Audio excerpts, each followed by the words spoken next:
I want to really thank you guys for talking to me today. Thanks a lot. Appreciate it. Thank you, Dick. Thank you very much.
Well, mine's Tom Hoover, and in the era when these cars were generated, my job was as engineering coordinator and engineering division at Chrysler, and the scenario was that Chrysler had been actively drag racing since, 1961 or so.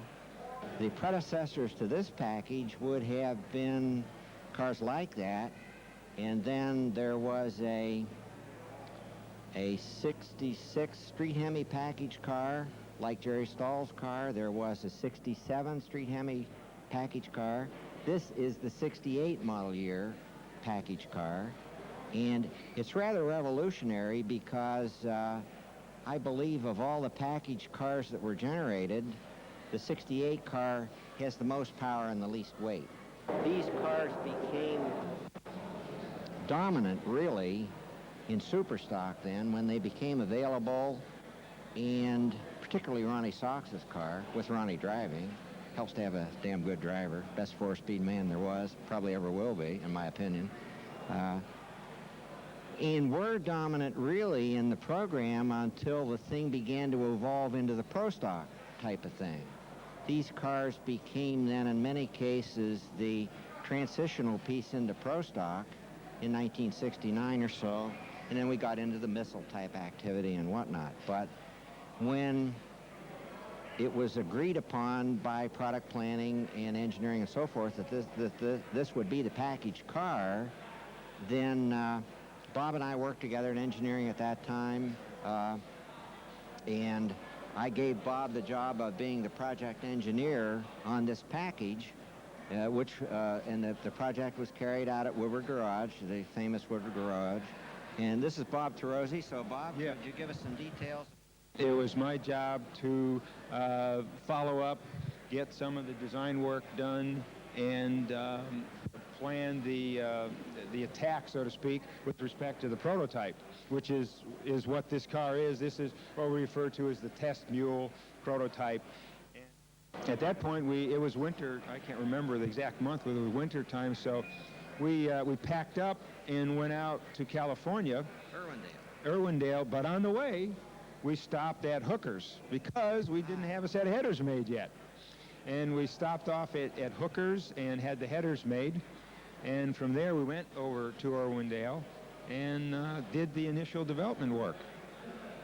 We spent... My recollection of what was most challenging to Bob and the guys that were working for him was to get the front-end geometry squared away. Most everybody knows that the K-members drop relative to the front longitudinals in order to allow the bigger engine to go in there.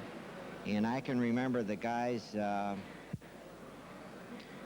working their way through what it took then to get the front wheels to track correctly, okay, with Johnson rebound. And my recollection of your solution was to bring the steering arms down a ½ inch at the Correct. back? Yeah, we did a Something like toe that. pattern, which is essentially measuring the toe steer through the wheel travel, and then established what was required, and we made new steering arms. That's correct. Then again, once we came back to Detroit, we began the procurement process, and once that was initiated and the vehicles, the build started at Hearst in, I think, in March or something of that nature. And then I did oversee, to some extent, the building of the cars at Hearst's facilities, and we continued to do development work in this car for the rest of that year. This was an A990 Scoop. Yes. I still remember being over there with a pair of tin snips and whatever, some tape and stuff. And I think it would have been 4 inches. Yeah, see, another advantage of the Woodward Quadrat, even the boss can come over and work on the car. And, you know, I think it was of course, as soon as he left, we probably threw his stuff away. But still 4 inches. Look here. Yeah? There. See? Yeah. I told you 4, right? 4 inches. There you go. I guess we didn't throw it away. This contour right in here is an A990 Scoop, and then it's, we just sawed the back off. Yes. And I wanted to get it as far back from the leading edge as we could. I remember about 6. Yeah. You know, you want to do what you can to get the bow wave reattached before you put the scoop in. And so if you bring it up here someplace, then you're It's going to miss a lot. Yeah. Yeah. a lot of fond memories. Yes, Tom, we all share those same fond memories. We all share those same fond memories. The 1968 Race Hemi program was ignited with this letter from Chrysler corporate headquarters to all Plymouth dealers. A similar letter was received by Dodge dealerships. The letter described in great detail what was to be the ultimate super stocker. Hearst Performance Company of Madison Heights, Michigan, was contracted to complete the Hemi package. Past president of Hearst, Dick Chrysler, elaborates on Hearst's involvement. I was involved with the Chrysler Hemi Dart and Hemi Cuda program back in 1968. We built 150 cars for Chrysler Corporation back then when I was working for a company by the name of Hearst Performance, a company that I later ended up owning. The 150 Darts and Barracudas were built for drag racing and for no other reason not intended for street use. There were 80 Dodge Darts that were all bought by Grand Spalding Dodge out of Chicago, and 70 Barracudas that were shipped to a number of dealers all over the country. We received the cars from Chrysler on a tow truck. They came in, they had no fenders, no hoods, and no glass in them, and no engines and transmissions, of course, in them. We would get the cars and bring them inside the building, and we would install the engines and the transmissions, new rear end housings, bigger tires, and we would also install interiors, lightweight Bostrom seats, half-weight glass in all the windows, fiberglass front fenders and a fiberglass hood, and complete the car so it was a drivable unit when we shipped it. We would ship the cars on trucks, regular haul-away trucks. We would send the tires and the old rear-end housings back to Chrysler, and they would use them again in their production cars. The racers would end up getting the cars, and they would end up painting the cars, putting their slicks on them, and go racing. And that's the long and short of the Chrysler Dodge Dart and Hemi Cuda program. It was the first time that a Hemi engine had ever been installed in a Dart or a Barracuda body, and there was quite a struggle to fit that big engine in that little car. It was very close clearances, as I recall. where the left-hand header went by the steering gearbox. A special K-member had to be installed under the car in order to accept the Hemi engine. We also, of course, put a Hearst shifter in that car. And they all had either automatics or 4-speeds in them. And we would give them a little test before we had put them on the trucks and send them on their way to become future collector items. Today, those vehicles, I think they sold for around $5,000 at the time we built them, and now I think they're selling for in excess of $80,000 for one of these very rare and unique automobiles. Thanks, Dick. Let's take a look at these rare cars. I'm Tim Hennessy from Canandaigua, New York, and this is my 68 Hemi Dart. It was originally raced by Charlie Castaldo, who was a factory racer, and was fairly successful with the car in the early 60s, or the late 60s rather. I restored the car as you see it now, and I've been showing it primarily for about the last 5 years. And it's basically a big model car now that I just play with for fun. I started out with the Hemi in '65. I built Dave Strickler's older wheelbase car. And then in '66, we used the street Hemi. And I built Jerry Stahl's car that won all the national events that year. And then we ran also a street Hemi in '67, and then '68. Chrysler asked me if I wanted one of these cars to drive it myself, and I did. So that's where I ended up with this one. Of course, in '68, then we went back to the higher compression and the Ram manifold and the Hollies on, which helped performance considerably. Sam Benuti sold it to a guy in Louisiana, Shreveport, I believe, by the name of Van Broussard, which owned 2 cars at that time. One he had wrecked, and this car he'd bought just after he'd wrecked it. After that, he sold the car to Jim Hale, which is another famous Chrysler racer. Jim, I think, took it apart and sold it to another guy named Ron Miner, and he turned around and only kept it for a few months and sold it to a guy named Dale Bliss, and I bought it from him. And at that time, I knew nothing of the history of these prior racers who owned it at that time. And after I had it for a year or so, started doing some research and talked to Jim Hale about the car, and he said that he thought that it was Bill Stiles' old car. And I asked Jim, I said, well, how do you think it is, or what makes you think that it is? And he says, well, I ran against Bill, he didn't remember what year, 69 or 70, and he says, Bill just beat me fair and square. And after the race, I went up and looked at the car to see what he had different or what advantages that I might be able to have by looking at his car, or maybe even looking to see if he could get it disqualified because it ran so good and he was second place. And so at that time, I asked him if he knew who Bill Stiles was still around or if he had his phone number, and then I called Bill and identified the car at that time. And he's the one that gave me all the pictures and documentation of the car and helped me in the restoration and the detail of making it what it is today. The heart of the program was the 426 cubic inch engine nicknamed Hemi, taken from its hemispherical combustion chambers. The 426 Hemi was rated at a modest 500 horsepower and was equipped with a magnesium cross-ram intake manifold, twin Holley 780 CFM carburetors, a roller timing chain, high-volume oil pump, dual-point distributor, transistorized ignition unit, solid core ignition wires, and a set of Hooker competition headers. 16-time NHR national event winner Ronnie Sox prepared legendary 1968 Hemi Barracuda. Ronnie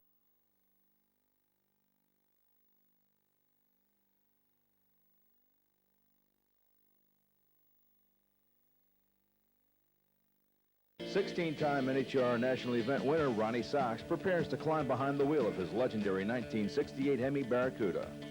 Ronnie had not seen this car in over 24 years and was really impressed with the fantastic restoration completed by owner Ernie Chapman and his crew. Updated 1993 safety devices such as a fire suit, shoulder harness, and safety net are applied as Ronnie prepares to make a time pass.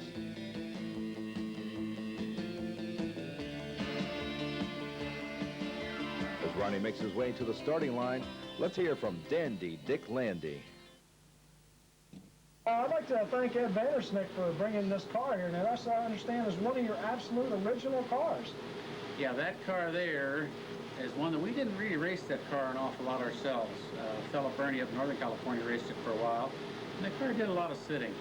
But Ed did a tremendous job putting that car back to the way it was. And it's very hard to take a car from 1968 and bring it back to its original form.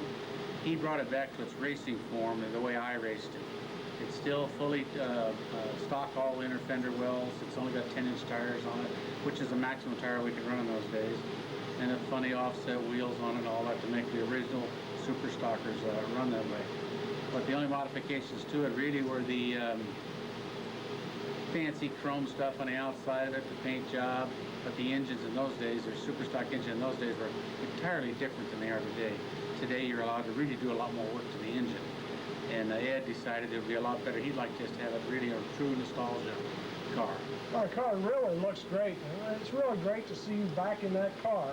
Any chance you ever building a super stock A automatic car and coming out on the national scene? Or maybe even a semi-pro stock type car? Well, I don't think so right now. It's kind of fun to get in the old car and drive it. I say old car, but that car's like brand new.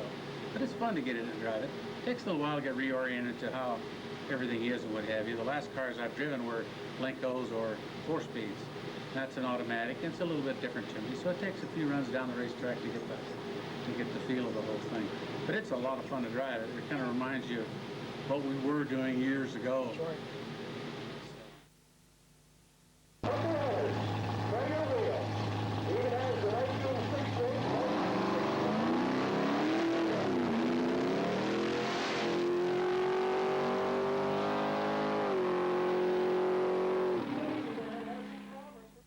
Not a bad run at all, considering it's been over 25 years, Dick.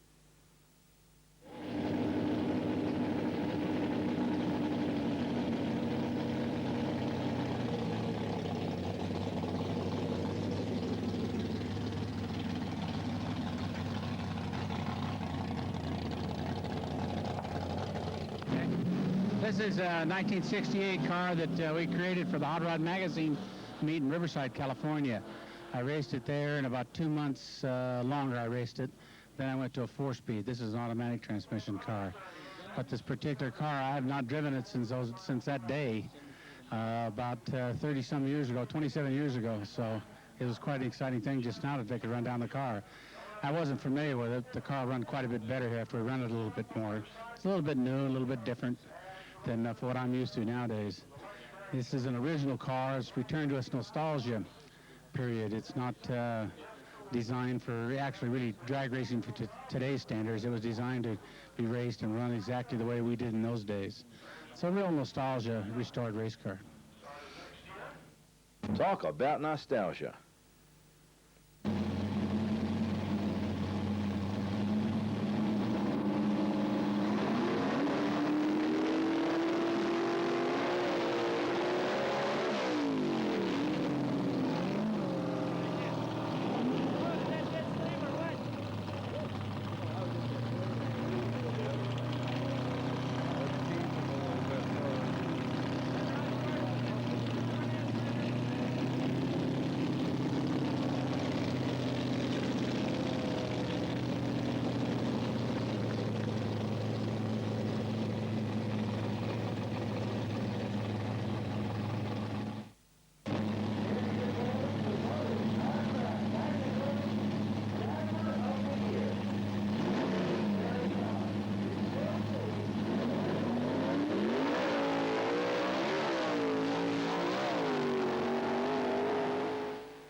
Well, guys, how did it feel?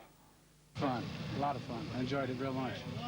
It was a rush. I tell you, these cars here are harder to drive than the pro modifieds are. Looks squirrely down there. After you get used to the speed, the pro modifieds actually drive easier than these. Yeah, we might lean on it a little bit this next time. That would just warm up past there. Clean dust off tires, right? Yeah. As we await the next run, let's take a Ronnie Sox autograph is all this car could possibly need. This paint scheme has got to be the prettiest in race car history.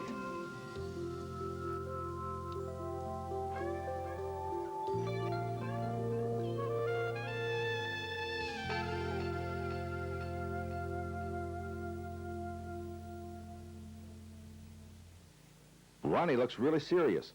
Gold dust is everywhere.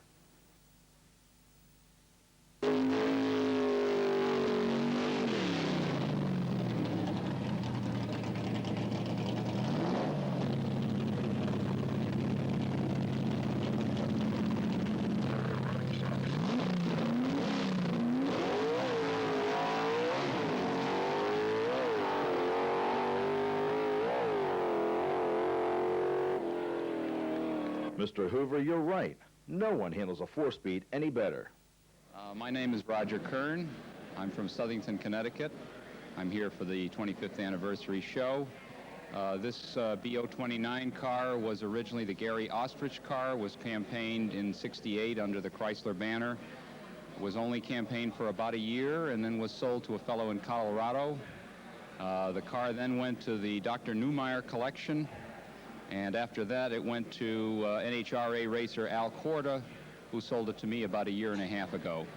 The car has basically been restored to nostalgia condition, the way they were back in the late 60s, other than the tires and the tubs.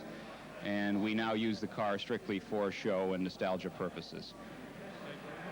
I'm Ken Montgomery from Jenkintown, Pennsylvania, and this is our '68 CUDA. Bought it in